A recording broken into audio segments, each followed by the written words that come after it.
There's a lot of people in our program that are church security, just meaning they're already protectors. They've taken on a collateral duty, typically as a volunteer, to make a safer environment. More so, we are investing in the skills in those people.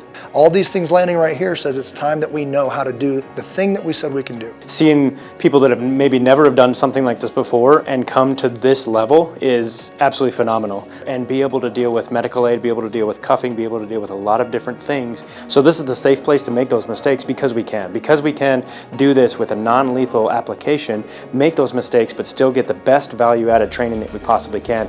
The time and the exposure and the experience that we've had in classes, those of us that are called to be protectors, are called to be accountable for other people, can practice in live scenarios what we have been working so hard to be able to do.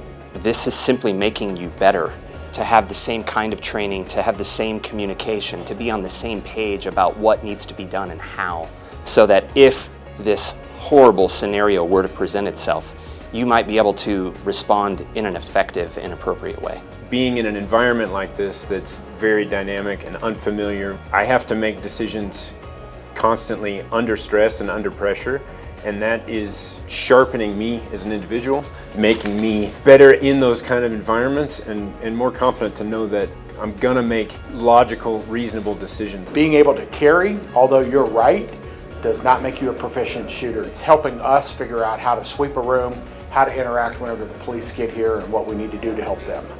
You know, shooting is one thing, especially if you're on the range, but shooting accurately, moving uniformly, safety is a huge part of it. It's a critical thing. This is an unbelievable program that allows you to do things that you just can't do most anywhere else. The big thing that you get from an event like this is learning that you can do this. Things are happening around you and you know that the police are going to be responding to those things, and that means that you need to start that deconfliction, that you still need to walk out of there alive, as well as helping people that need help. And a lot of people don't do much training besides just go to the range. It teaches us to really focus on, I think, the fundamentals and make sure that we're learning more each time we go. How to clear a room, how to turn a corner, those sort of things. It's better to make the mistakes here than when it really matters.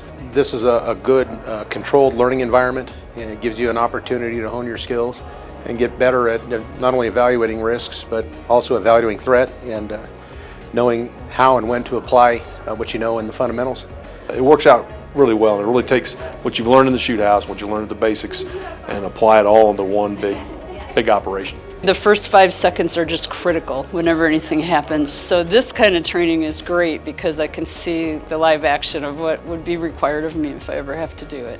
The only way to learn how to fight is to fight, and that's what a course like this does. Learning how to respond and how to protect themselves and their families without getting themselves shot by a safety team member or the police. This is a program I believe truly anyone should attend if you are a protector in your heart. To react rather quickly with some sense of calm and the ability to evaluate shooting kinds of situations so that we can all benefit and hopefully protect our flock.